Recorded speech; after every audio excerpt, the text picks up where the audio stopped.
It started a few weeks ago with a dream I didn't think twice about.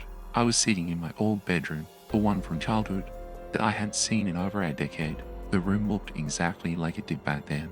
Faded wallpaper, posters curling off the walls, the closet door slightly ajar like it always used to be. There was something off about the air.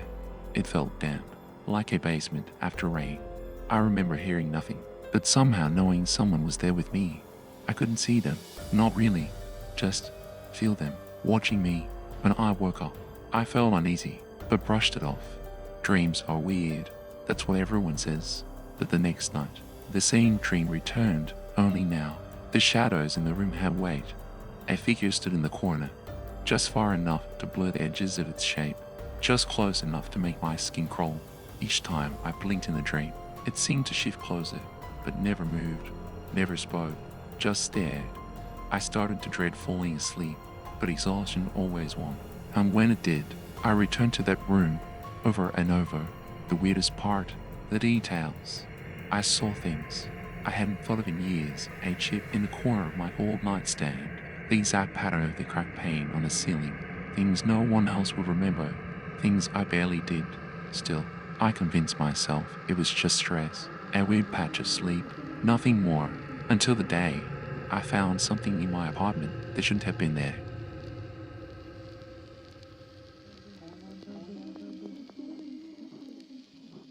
I found it on my kitchen counter, a torn corner of a photo. The texture was warped like it had been soaked in water and left to dry. I almost ignored it until I recognized what was on it. It was a sliver of my old bedroom, the one from the dream. Same wallpaper pattern, same shadowy lighting.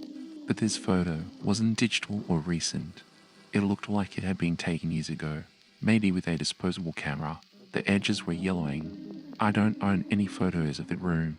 My family never really took pictures indoors. And besides, the house had been demolished. That room no longer existed, not physically, only in my dreams. I tried to rationalize it. Maybe I picked it up somewhere. Maybe it got stuck to my shoe. Maybe, and this was the scariest, maybe I was losing my mind. The dreams intensified that week. Now, the figure in the room wasn't just watching. It seemed to know me, every weakness, every memory. It would stand by my desk, its hand hovering inches from an old shoebox where I used to hide childhood drawings I never showed anyone. It sat on the edge of my bed one night, right where my father used to read me bedtime stories. It knew, then came the whispers, not words, not voices, just sounds, like breath passing through teeth. It wasn't loud, but it lingered even after I woke up. I'd sit in bed in the dark, heart pounding, and swear I could still hear it for a few seconds after I opened my eyes. I didn't tell anyone. What would I even say? Hey, someone from my dreams left a photo in my apartment and now haunts my childhood memories. No, I kept it to myself, which was a mistake.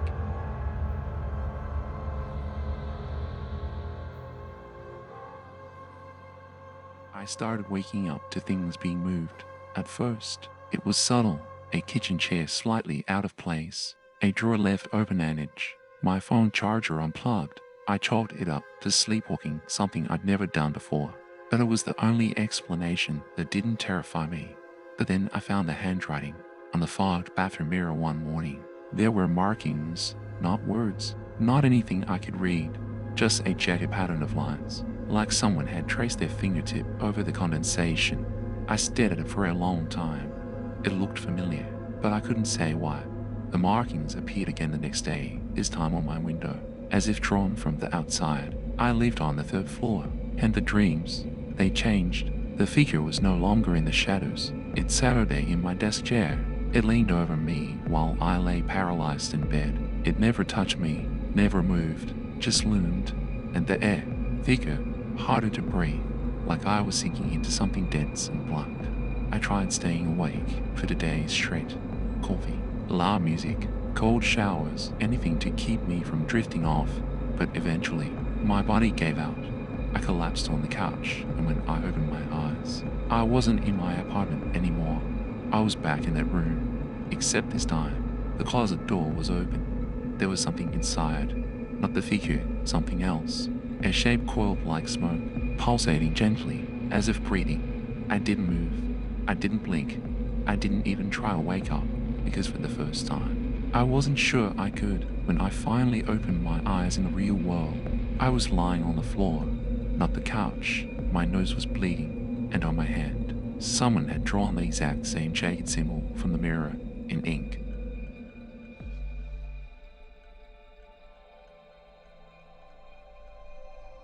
After that morning, I couldn't catch more than 30 seconds of sleep before I woke in a panic. Every closed eye invited the dream to swallow me.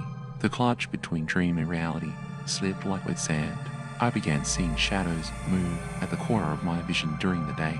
At first, I thought it was exhaustion or bad lighting, but then I heard clicks soft, deliberate coming from inside the walls. No pattern, no rhythm, just occasional reminders that I was not alone.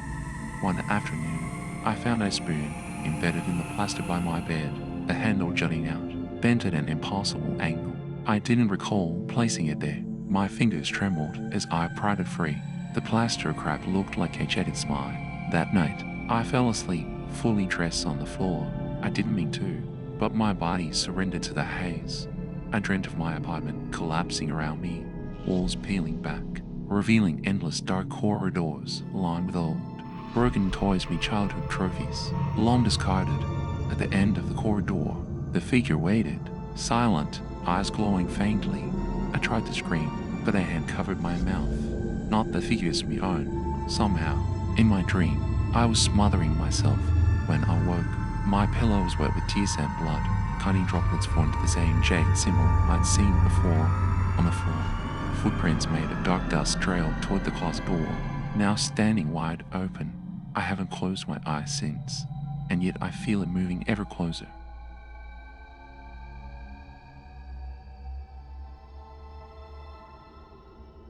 Last night, I didn't fall asleep. I slipped. It was like blinking and finding myself somewhere else. No warning, no fatigue. One moment, I was sitting in my kitchen with every light on. The next, I was standing in the same rotting childhood room. But it wasn't decayed anymore. It was clean, pristine, frown seen in time, like someone had rebuilt it from my memory, flawless, eerie, wrong. He was already waiting for me, no longer in the shadows, no longer faceless. He looked like me, exactly like me. Same clothes, same eyes, same faint scar on the chin from a bike crash I had 7. He didn't move. He didn't need to. I knew what he was. Not a ghost, not a memory. Something older wearing my skin like a costume, and it wanted out. Behind him, the closet pulsed like a heartbeat. Its frame no longer wood, but something living, breathing slowly with each moment. The symbols on the walls bled into the floor, and I could hear that same whispering, now louder, layered voices. Some were mine. He stepped toward me, and I felt my vision blur. The floor fell out beneath me, and I was falling just in the dream, but in real life too, because when I woke up, I wasn't in my apartment. I was back in that room, fully awake. I can feel the cold of the floor. I can smell the dust. This isn't a dream anymore. My phone is here, somehow. Full battery, no signal, only the notepad app open, with this message being typed as I think it. If someone finds this, if this post ever gets out, don't fall asleep in that room. Don't let it in, because once you do, it learns how to find you, even when you're awake.